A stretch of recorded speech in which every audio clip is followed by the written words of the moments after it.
شباب بالرسمي الشاب التونسي أو العربي بصفة عامة مبدع في إضاعة الوقت بالرسمي، مبدعين يعني، نجموا تقولوا موهبة. تلقانا كنا عنا أهداف وأحلام ونحبوا نعملوا ونحققوا برشا حاجات والكل، لكن ما نبدوش ما نعملوا حتى شيء نخلاها غير أفكار. يعني في الواقع الحاجة دي مش غلطتنا، وبالرسم احنا ضحية. شوفوا شباب، قبل خلاص يعني كان الدوبامين يساعدنا باش نحقق الأهداف متاعنا وأحلامنا والكل. تلقى الإنسان يخدم ويسعى والكل باش في الآخر تجيهك النشوة هذيك، ونشوة الفرحة ونشوة الانتصار. وأكيد ديما تختلف معناها من عصر إلى عصر، لكن في عصرنا تو للأسف فما برشا معناها ناس يقروا في الحاجة هذه ويعرفوا يعني كيفاش الإنسان يفكر، شنية الحاجات اللي تعطيه دوبامين والكل، ويستغلوا الحاجة هذه. كان في الإعلانات في شركات الألعاب وخاصة وسائل التواصل الاجتماعي، ولا سهل جدا تعطي الإنسان هك جرعة الدوبامين. مثلا شباب الإنسان توك يحب يتفرهد، ينجم يصب مثلا لعبة جديدة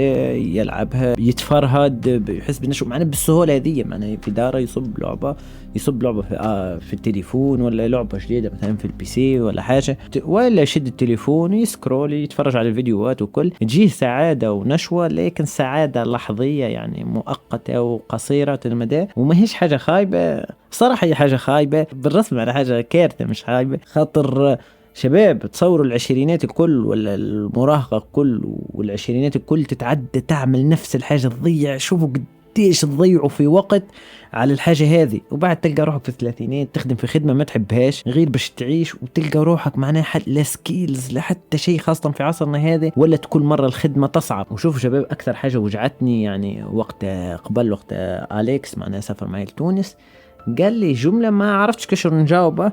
إنه قال لي علاش القهوة ديما معبية في النهار في الليل، ديما معبين. ندرى العباد هذه كل ما تخدمش ولا يخدموا معناه وراحة ولا كيفاش. شوفوا شباب أكيد الدولة معناه ملامة في برشا حاجات، بالرسم ملامة برشا حاجات، وكما قلت لكم من الأول رانا احنا ضحية. لكن كان باش تبقى هكاكا راه ماهوش باش يتغير حتى شيء. معناه حتى بعد 30 عام ولا 40 عام ما تستنى حتى شيء باش يتغير، خاطر انت اصلا ما سعيتش باش تتغير. شوفوا شباب صعيب العبد يلقى حلم يعني ولا هدف ولا شغف ولا حاجة يعني يحب يحققها، لكن الأصعب منها أن الهدف هذاك ولا الحلم هذاك تبدأ أصلا تحقق، معناه ما تبقاش فكرة. مثلا نحب نوصل ل100,000 مشترك في اليوتيوب، الصراحة على حسب خدمتي معناته ما نستاهلش 100,000 شباب. شوفوا ننزل فيديو يعني مرة في الشهرين مرة في الثلاثة، نغيب ساعات نص عام، والهدف يعني باش نحقق 100,000 ولا مليون مشترك. فما حلي يا نبدأ ديما نخدم وننزل فيديوهات ونحاول نحسن الجودة ونحاول نتعلم أنا من الأخطاء متاعي، وإلا نسلم في الهدف هذا ونبقى نلوم الالغوريتم، نبقى نلوم ونقول شوفوا المحتوى هذاك فما عباد يعني ينزلوا فيديو واحد ويكون ترند وفيديو تافه، ونبقى نلوم ونقعد نلوم في الواقع يعني. لكن كان باش نبقى نلوم راني مانيش باش نستفيد حتى شيء، وماهوش باش يتغير حتى شيء يعني، مانيش باش نتحصل يعني على مشتركين كي نلوم الناس ولا نلوم الواقع ولا نلوم الذوق العام. لا، لازم كل اسبوع ننزل فيديو، على الاقل كل اسبوعين ننزل فيديو، وهذا هدف ان شاء الله باش نبدا نحاول كل اسبوع ولا اسبوعين ننزل فيديو. بالرغم ان شباب بالرسمي تو نخدم 8 سوايع، وعندي الشركه متاع الصغيره ما قاعد نخدم شوي في الويكند، وكل ما زالت ماهيش اوفيسيال الصراحه، طلوني برشا في الاوراق، وزيد معناها رجعت من ترينه. خاطر للاسف والله شوف كل شيء بالله شباب، قبل راني كنت معناها رياضي على الاخر، والله غالب. وشوفوا احنا شباب نحس ديما نحبوا نعملوا اعذار معناها لاي حاجه. مثلا اني قبل كنت رياضي ديما نمشي للصال ناكل في ماكله صحيه وكل، جت الكورونا سكرت الصال هنا في المانيا تقريبا 9 شهور لا يودي عام تقريبا.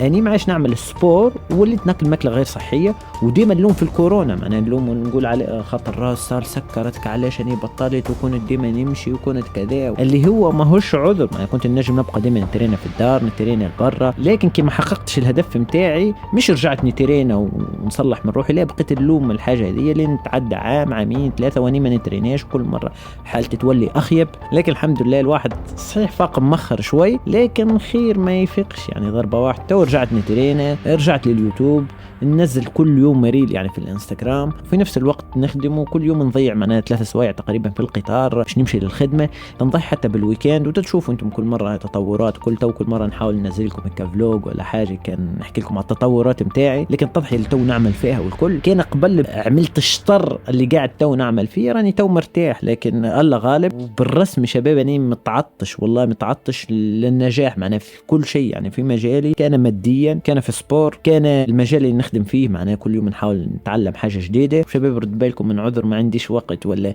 يعني نحتاج للراحة والكل، رد بالكم منها. بالرسمي لازم إنسان يضحي في فترة ما في حياته، يضحي باش يلقى بعد النتائج. ونشوف أهم حاجة، أو ما تجاني يا ماتي، نشوف أهم حاجة بالرسمي هي الانضباط، ونشوفها أصعب حاجة والله. باش تكون يعني تنجم تمشي للسال، تنجم تشارك في السال، نجم مثلا تو نهبط فيديو سهل، نهبط فيديو واحد.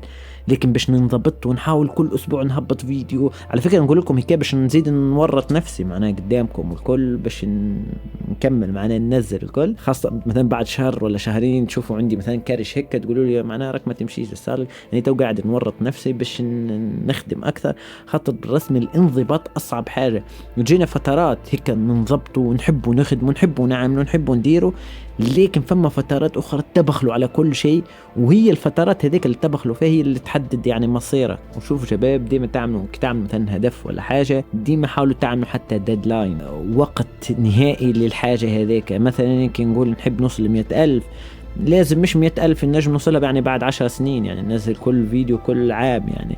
ليه لازم تحددوا وقت، مثلا خلال سنة، خلال سنتين، خلال كذا. يعني هدف الجاي يعني في اليوتيوب يدش في اشتاكي، يعني هدفي الجاي في اليوتيوب صح 100,000 إن شاء الله.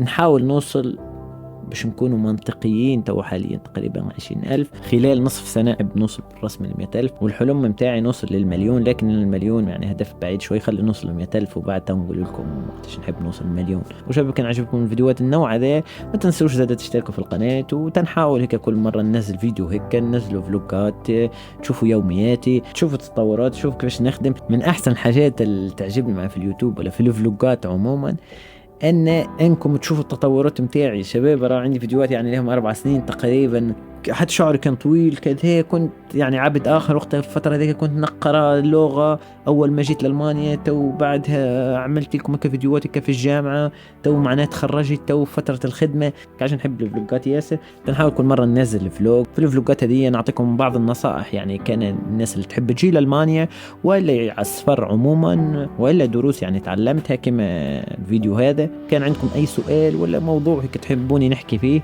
اكتبوا لي في التعليقات شباب، ويا نخليكم ان شاء الله الاسبوع الجاي ولا اللي بعد ننزلوا فيديو. يا خلي الاسبوع الجاي ان شاء الله باش ننزلوا فيديو جديد، هاي باش نتعلم الانضباط. وكما قلت لكم اني لقيت احسن حاجه، احسن طريقه اني نورط روحي قدامكم باش ننزل يعني اكثر فيديوهات.